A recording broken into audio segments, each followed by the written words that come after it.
Great. Today is Success Saturday, the third day. It's kind of part of the butterfly series, which was, you know, we're in lockdown, coming out of lockdown, going back into who knows, but things are changing.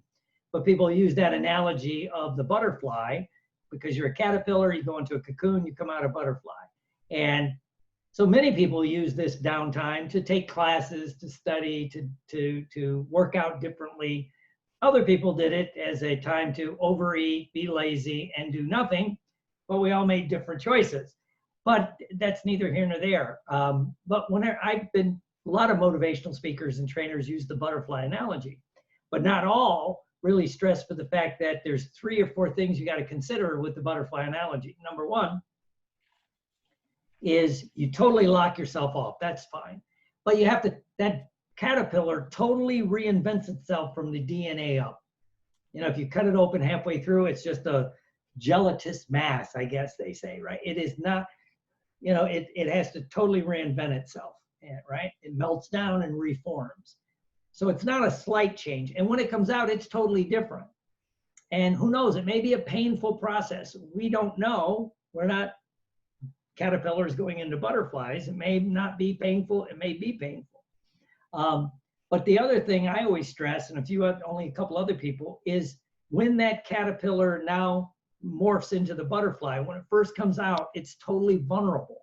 And you can't speed up this process. It takes a while for its wings to dry, whether it's a caterpillar or whether it's a butterfly or a moth. And then the most important thing, once it's ready and it flies away, it is totally done with the caterpillar lifestyle. It doesn't go back and hang out with caterpillars. It doesn't drop in to see Joe, check out the old things. It is different. It can't eat caterpillar food. It can't do caterpillar things. It has to be a butterfly. And I think that's a good analogy for when people say they really want to reinvent themselves, except I'm going to hang on to all my thoughts, beliefs, attitudes, and actions. Other than that, I want a totally different life. Other than that, it's going to be a grand slam. So anyway, we've been talking about that, and some people asked me to talk about this process of success, if you will, right? And I always start with, what have I learned about success in the last week or two since I've been doing this? How can I apply this new information? We'll go over what we did last week in a moment. What is my block, you know, and what is my coping mechanism? Is my coping mechanism one of the things holding me back from making this change? What can I learn new today? Today we're going to do something different. And how can I grow today, right? And of course, my contact info, NFNLP is a website, Dr. Will Horton's a website. I really push my AA Solved. That stands for alladdictionsolved.com. And, you know, it's got alcohol, drugs. I'm working on the social media addiction, which is funny, social media addiction on social media. And eventually pornography. And let's have some fun with this. Now, last week, we talked about beliefs about success and money that block you. These are just some of them, but these are, you know, from like my dear friend Joe Vitale says, I've heard Tony Robbins talk about it. It goes back to Jim Rohn.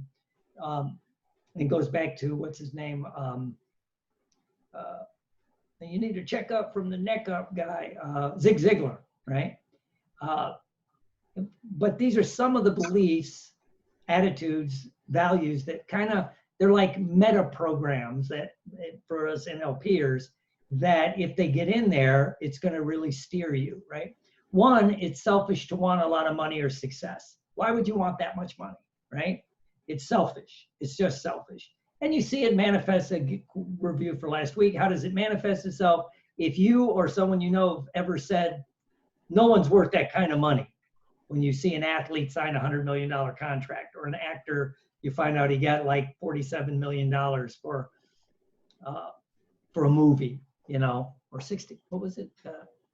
Iron Man got for the one, $67 million. Right? Somebody goes, nobody's worth that kind of money. That lets you know, is it selfish? I don't know how he structured his contract. I mean, you know, but anyway, if you say that, or if you believe it, what does that say about your own success? It's limited, right? Success or money is not that important.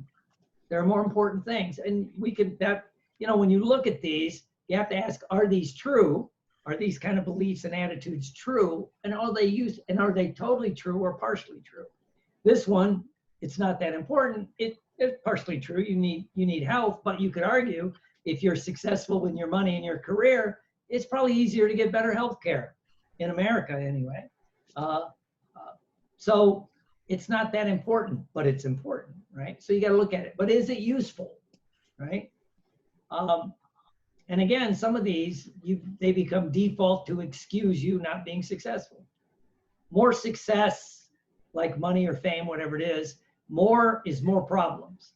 You know, if you get a lot of money, it just equals more problems. If you get a lot of fame, it equals more problems. Again, is it true? There's some levels of truth to that. If you have a lot of money, you got to manage it, right?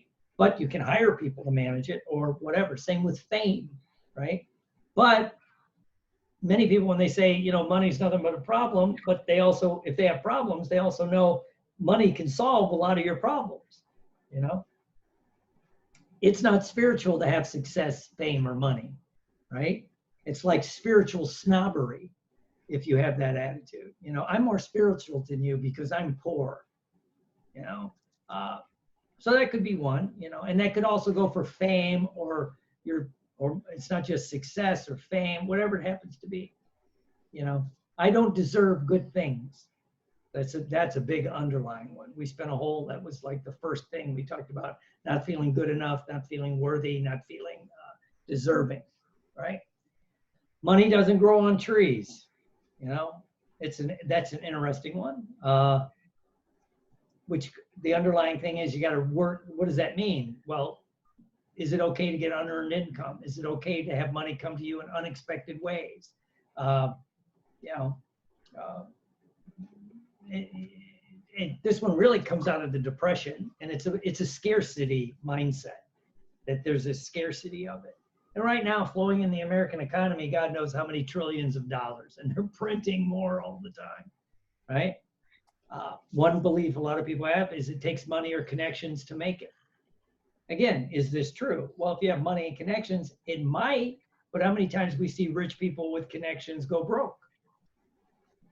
You know, or also when Steve Jobs didn't have a lot of connections when he was getting started. He didn't have money. He built, you know, same with Bill Gates and Paul Allen.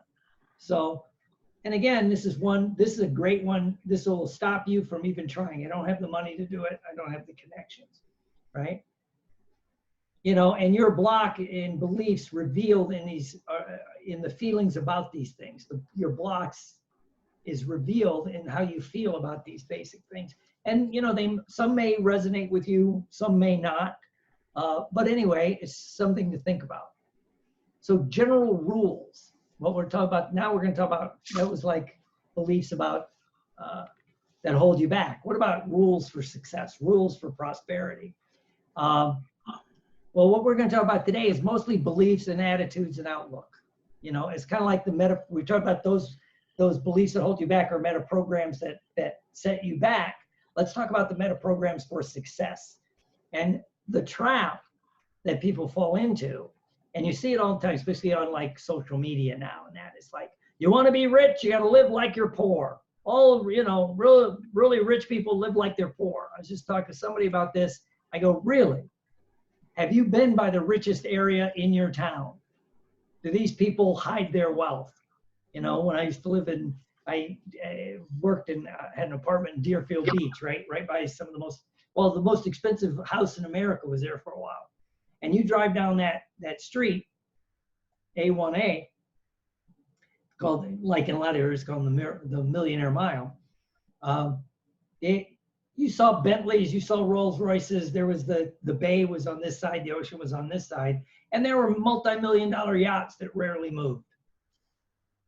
Right? So who would put up an idea that you got to be rich, you got to live like you're poor, save all your money, right? Well, people that have a problem with wealth. Also, maybe you know, money managers. So you save this money so they can get a hold of it, right? And you hear all this about all kinds of things. You know, millionaires, billionaires always get up at 4 o'clock, 5 o'clock in the morning in the quiet time and do this. I hear that one a lot. I'm like, really? Really? Would you consider Tony Robbins successful? He is not up at 5 in the morning unless he hasn't went to bed yet, right? Richard Branson, what's his name? Elon Musk. These are night people, right? But again, usually people that have this thing, I want to get up early, so I'm going to say that this is a belief. So don't fall into the trap of just because it works for someone means it's going to work for everyone. And those are more how-tos. These are general attitudes and beliefs. It's kind of meta programs. Rule number 1, success, and I'll throw money in there because money can be a measure of success. Maybe not, but maybe, right? But it loves appreciation. It seems to go where it's appreciated. You know, it goes to where it's celebrated, right? It goes to where it's honored. You know, you honor it, you appreciate you, and you use it, right? You use it, you know. So this is the first rule. It loves appreciation. It likes to be appreciated. It likes to be respected. It likes to be honored. It likes to be used, right? Can you do these things, right? Basically, you don't take it for granted, right? So that's rule number 1. It's pretty simple. It's just an attitude, an outlook, a belief, but it seems to be true. Rule number 2, money and success loves attention, right? Yeah. What if you had a more loving and grateful relationship with, whether you want to call it money or whatever your marker of success is, right? A lot of people have a love-hate relationship with it, right? But it likes attention because if you put your attention on it, then your energy flows, because as we all know, where your attention goes, your energy flows, right?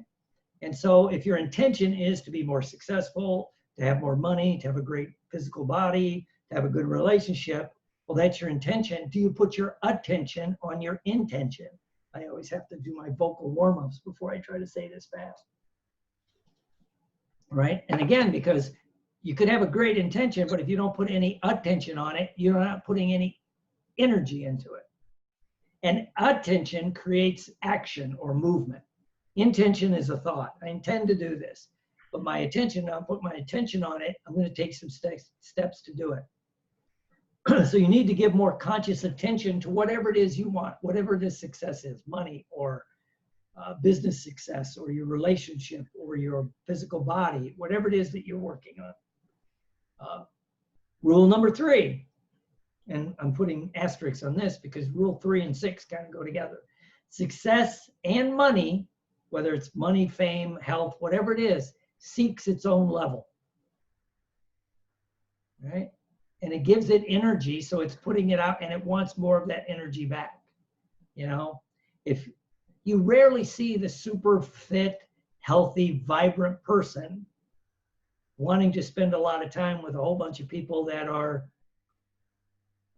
the opposite, you know, but it seems to seek its own level. Rule number 4, success, money, fame, health, whatever you're going for, but success loves respect because respect draws more energy to it. You respect it. And what this really means, I forgot to put this line up there, is you respect it in other people, right? You respect their success. Even if you may not agree with it, you can respect it.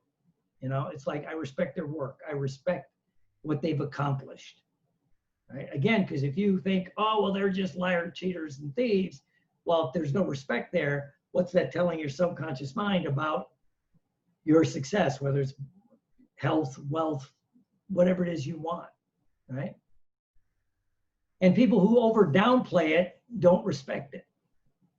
You know, and this one I should have put the line up, can you take a compliment? You know, if you have success, can you take a compliment? That was a great job. Oh, it's nothing. Really? Really? Can you just say thank you and move on? Right? I remember here's a theater story. Heard an actor speak one time, and after a performance, a play performance, and they got the audience, you know, was there, and so people were talking, and this one person, the big name star, big name actor, when people would say, "What a great performance," he would just say, "Thank you. I worked hard. Thank you. I worked hard." And some of the people would ask, "Oh, it's nothing. It's nothing." Well, supposedly he did a meeting with the cast and said, you know what? We worked hard on this show. We've put sweat and love and effort into this show. Don't say it's nothing. The audience doesn't understand what we do. They're just surprised we can remember the lines, not bump into the furniture, right? So don't say it's nothing. Just say thank you, and even say it was it was hard work, but it was worth it. That's respecting it, right? But if you start downplaying it, that goes back to maybe you don't feel worthy. You feel worthy of the people appreciating your work, whether you're acting, singing, dancing, speaking, writing, hypnosis, and whatever it is that you do, right? And this is why I think about respect. This is why I like lotto winners, sports, athletes, performers, people that get quick wealth, it goes away. They don't respect it. You know, there's a guy did that study on lotto winners and why some lotto winners could win multi-millions of dollars after taxes and be totally bankrupt in a couple of years. And other people win maybe $1.5 million or 2 million. And you go back and in 3 or 4 years, they've tripled their money, you know? And I think it was a guy in Pennsylvania, he said one of the underlying things were the people that like had a tendency to double or triple their money owned small businesses. They weren't like, you know, and coming from where I come from, I don't mean this badly. They weren't like factory workers or, you know, they work, so they had more respect for it. And that's one thing the guy kind of said is right when they won the money, they respected it. Same with the athletes that make it and keep it, you know, because again, we see it too often. People make, you know, hundreds of millions of dollars in sports or performance, and they end up bankrupt, right? Do they respect it? Rule number 5, success could be money, all that. It loves a mission, a purpose, because mission, purpose, passion attracts people, places, and things that have the same or a coinciding mission or purpose or passion, right? So if you have a mission, a purpose, what is it you want? And that ties into why you want this success, whether it's money or fame, you know, or wealth, or whatever it is that you want, health, it's going to attract others. Okay. And rule number 6 kind of goes with rule number 3. Let's go back to rule number 3, which was it seeks its own level, right? Which makes sense, right? Just in general. But now when you get to rule number 6, the law of association.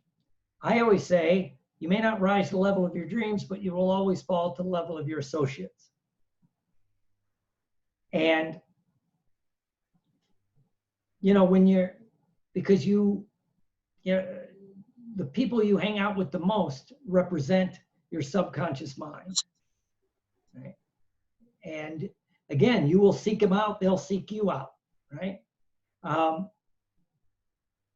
I know I tell the story, it's a Tony Robbins story, you know, my dear friend Tony Robbins, but he was given a motivational talk at a Marine Corps base and for the Marines. But anyway, supposedly the commanding general said he always wondered why he would see these young Marines, you know, 18 to 26, first enlistment, just got commissioned,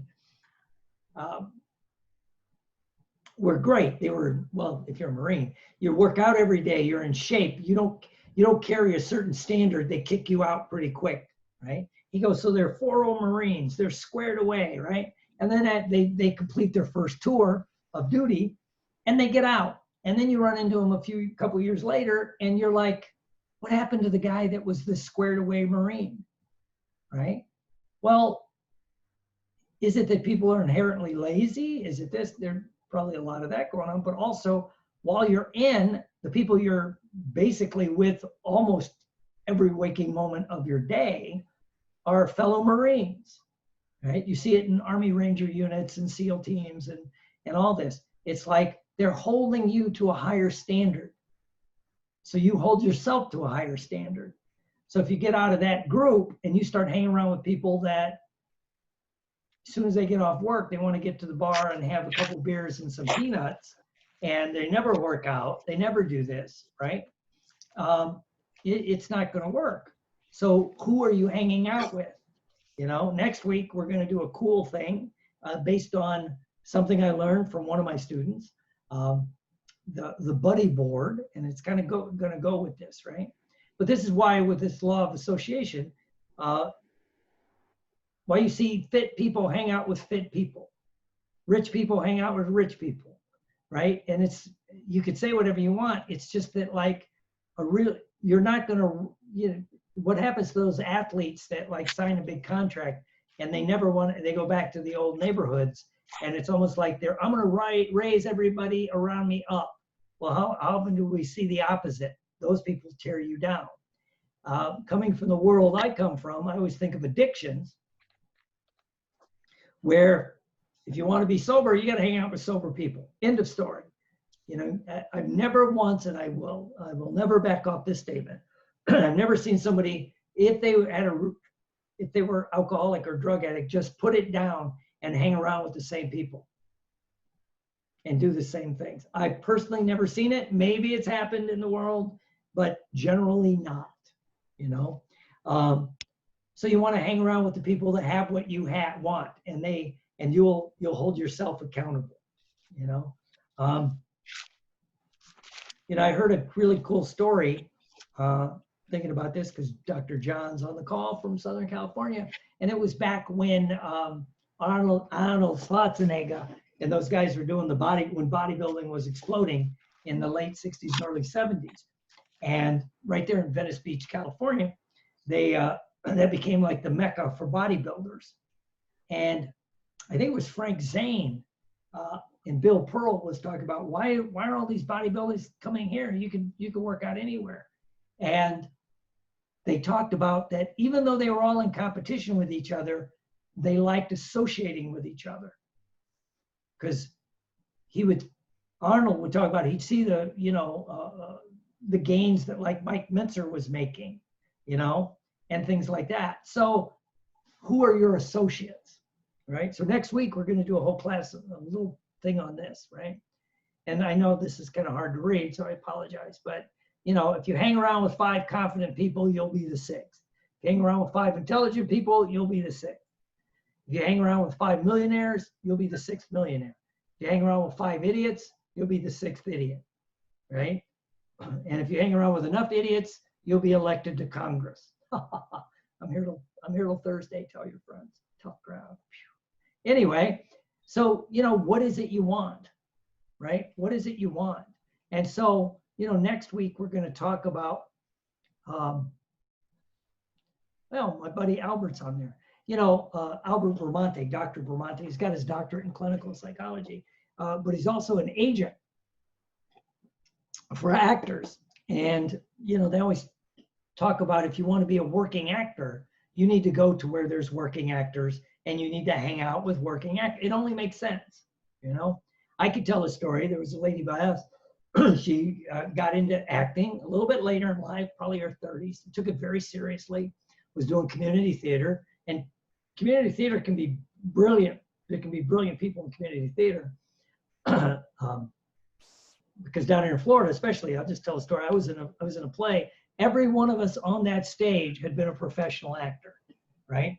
But anyway, she started taking professional acting classes. She started taking professional theater classes. And she started getting work, right? And then you fast forward a couple of years, she got her equity card, which is like the big deal in theater. And she got in a road show. Anyway, I was around a group of people that mostly community theater, and her name came up. Somebody said this, who does she think she is? She thinks she's better than us. And a couple people started agreeing. I just said, well, actually, she is. You know, she's doing it for a living, something all of you would dream of. I mean, do you want to work at Publix grocery store? Do you want to work at Walmart? Or would you rather be a professional actor? She did it, right? And she was smart enough not to come back and try to hang out with that group of people, right? So you want to work with the people that you know, and we're going to talk about a way to do it that might surprise you next week, right? But so when you look at these rules, and I'll post this up on in the butterfly experiment group, and I'll post the PowerPoint. So when you look at all these rules, you know, loves appreciation, goes to where it's appreciated. Loves attention, right? Because attention focuses your intention focuses your attention, right? It seeks its own level. It loves respect. It wants to be respected, and that adds energy and focus. It loves a mission and a purpose. Do you have a mission and a purpose, right? It's the law of association, what we just talked about. So when you look at these rules, do some of these seem easy to you? Do they make sense to you, right? When you just kind of bounce them off. Which rules bring up resistance, right? Which rules bring up resistance? Same when I go back to and talk about when we did the beliefs that might be holding you back, you know, it's selfish, it's not important, it's more work than it's more problems than it's work. You don't deserve it. You have to have money to make money, right? So when you look at these, you want to look at which ones seem easy. Yeah, that makes sense, because that's probably okay with your core and you can follow through. And which ones bring up resistance? That's the ones we got to work on, right? You know, can you celebrate other people's massive success, right? Right? Or do you get to be like Woody Allen, where, you know, one of his running jokes was, I would never join a club that would allow a guy like me as a member, you know? So anyway, that's today's thing. We're just some general rules for success. These are meta programs. We could do a lot more. These are just general ones. So next week, I'm excited. We're going to do a thing called the buddy board, and it'll talk about how to trick your mind into being more successful using some of the things we just talked about. So I'm going to, stay on. I'm just going to stop the recording. So until next week, the buddy board. But what rules are easy and make sense to you? What rules bring up resistance? And how can you implement these into your life?